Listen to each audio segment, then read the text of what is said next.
What is going on, comic fans? Welcome back to the channel. I'm Mark. This is Legion of Comics, and today I'm here with another top 10 new comic book video.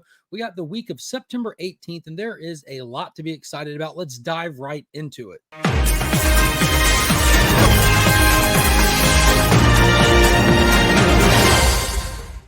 Sure to check out the description below to the links to the fantastic sponsors, including online retailer Big Time Collectibles, cleaning and pressing services with JustinComicx, as well as submission services, and links to the Augusta Book Exchange Facebook group where you can keep up with new comic books, tabletop gamings, and set up a long-distance pool shop if you need one. Be sure to check them out, some great resources. So let's get into it. This is the week of September 18th. The month is already halfway through it, and that means we are very, very close to comics curing cancer. That'll be the first weekend in October. If you don't know about it, it's a 3-day virtual event right here on YouTube where tons of stuff gets sold, art, comics, keys, all kinds of stuff.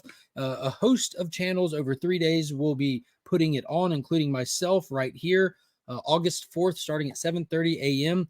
All the money, 100% of it, no middleman, goes directly to the American Cancer Society. Last year, as a community, we were able to raise $55,000. This year, we're trying to do $50,000 or better. I hope everybody can stop by. Check out Comics Curing Cancer on Instagram or Facebook to keep up with all the details, see the show list, see a lot of the stuff that's already been donated, and some of those amazing items that you have an opportunity to pick up and support a great cause. So let's dive into it. This is my top 10 list, no particular order, and we're going to kick it off with Superman Batman World's Finest, issue number 31. We just had that little I don't know, I guess it was like a little timeout with the last issue where we stepped away to do a little one shot that was really fun, but now we're jumping directly into the next story arc, and I couldn't be more excited. You can tell from this beautiful virgin cover right here, which of course it'll be trade dress when it comes out. Eclipso is here. The Wrath of God himself, the Spectre, didn't start as the Wrath of God. That position originally was held by Eclipso, but he was too crazy for the position. So now he's like one of the biggest, baddest villains in the DC universe, and he's coming to World's Finest. I'm hoping that we're going to get like a big story arc like they typically do, where they roll in a villain and they give us like 5-6 issues with them and building up to it. So I can't wait for this one. It's going to be interesting to see how the World's Finest team takes on Eclipso, especially with Superman having a vulnerability to magic and woo-woo stuff, but I'm excited for it. Eclipso is such a great villain. You can actually check out Stargirl Season 2. Phenomenal. Eclipso was the big bad in that. It was next level. And next up, we have our first Absolute Power tie-in. We're getting close to the end of DC's big summer blockbuster event. That's the founding blocks for the upcoming All-In era, as well as the Absolute Comics. But in Superman issue number 18, we'll see how Zatanna and Superman, who has no powers currently, are traveling the mystical dark roads to find ways to avoid detection from Amanda Waller and the Trinity of Evil. We did see them return from the dark roads in the main title proper, but this is going to be shining light on exactly how they did it and what it really means for the good guys now that they have access to this resource. Next up, keeping with the Absolute Power tie-ins, we have Wonder Woman issue number 13.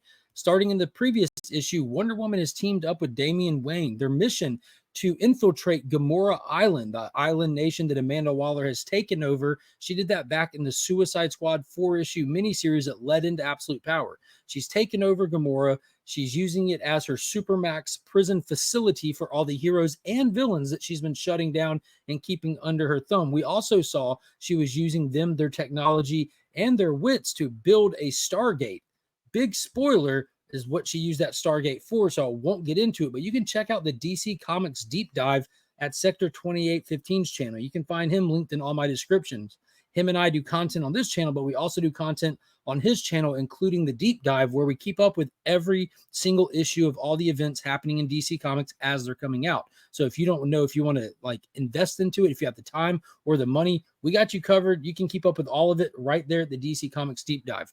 But in this, they're supposed to be having gotten to Gamora, infiltrated Gamora, find out what's happening, and who knows what they're going to do from there. But there's a potential asset in a character that's been unrevealed at this point. So I'm excited for this one, especially seeing the backup characters featured on the cover, Booster Gold, Ace, Connor Kent, some good stuff going on there. You got Impulse. So I think this is going to be pretty fun. The only downside is they're all going to be coming out depowered. So it's going to be a task to get them all out of there, especially knowing what Amanda Waller used that Stargate for. They might be going in headlong to some insane trouble.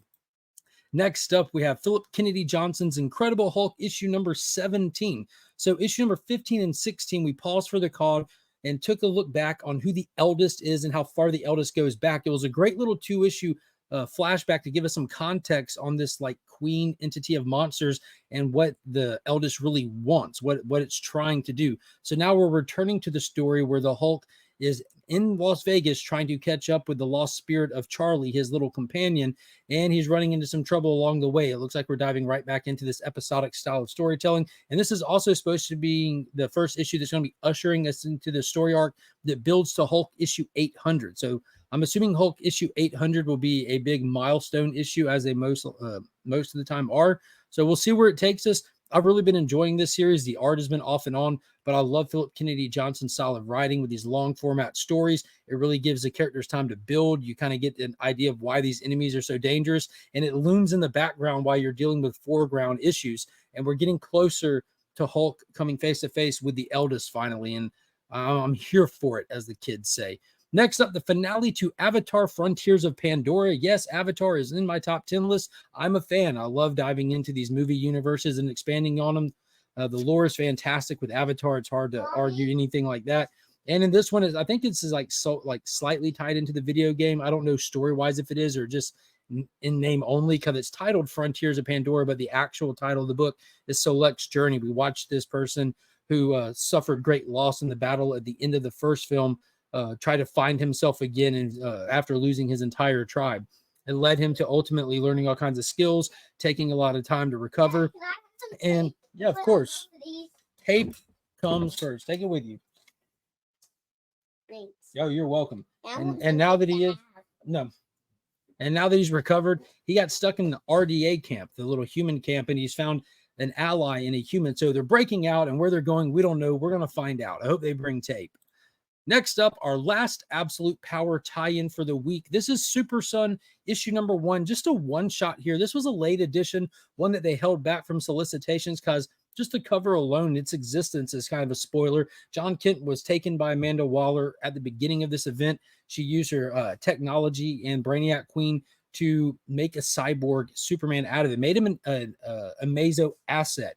And as we've seen, he's kind of broken free of that as of the most recent issue of Absolute Power. But this is going to take us through his time in that situation where his mind was lost inside of itself. And we're going to see how deep it goes and what he had to do to overcome it to break free of it. Next up, from the DC Comics Black Label line, we have Jenny Sparks issue number 2. Tom King's writing this, so you know I'm all over it. I'm a Tom King stan. I love how divisive this writer is. You either love him or you just despise him and you don't read him and you can't even really say why you despise him. I absolutely love it. I enjoy the conversations that being a Tom King fan can really draw up. Jenny Sparks is from the Wildstorm universe, originally created by Jim Lee over at Image Comics, got brought over to DC when Jim Lee came, and she's being brought up by Superman to handle an issue with a hero called Captain Atom. That's right, Captain Atom, who's going to be a prominent member on the upcoming Return of the Justice League with Justice League Unlimited. So this is kind of interesting. We're seeing a Captain Atom who's kind of out of his mind. He doesn't necessarily, he's out of touch is the best way to put it, but it looks like people have died, not intentionally. Jenny Sparks confronted him. She died from it. It looks like she'll be bouncing right back in this next issue, but not necessarily in the right time.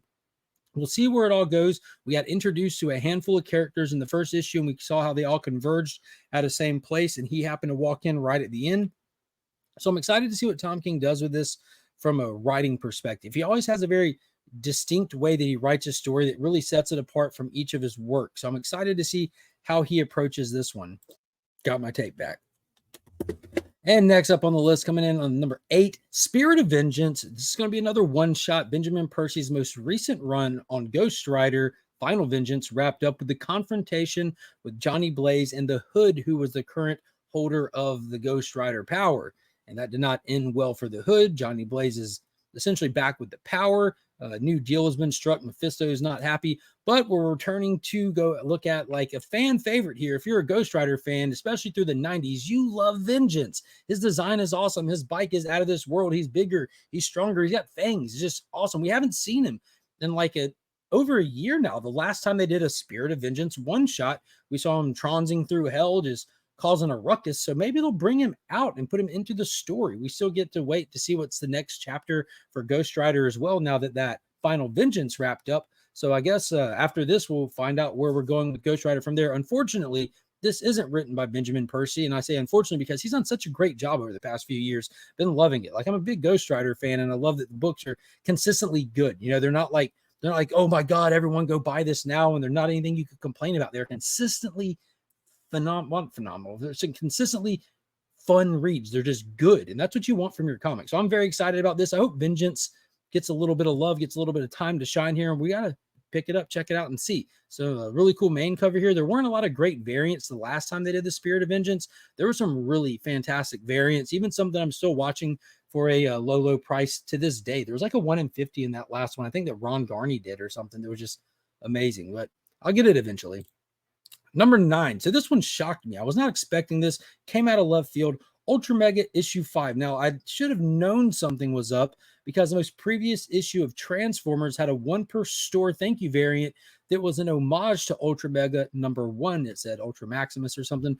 But Ultra Mega was a 4-issue series that Image Comics did under Skybound about 2 or 3 years ago. It was ridiculously good. The whole concept is like kaijus come to Earth and a few people get endowed with this ultra mega power to fight them back. And it was heartbreaking. It was violent. It did not have this ultra happy ending or anything. But now we're back after a like multi-year hiatus with an issue number 5. Of course, I'm going to pick it up. Of course, I'm going to see what's up with it. These were all kind of a little bit bigger, thicker than your average comic. So I'm excited for this. The creative team did a bang up job with that first volume. I hope it's the same one for this one. I am all in for Ultra Mega to return.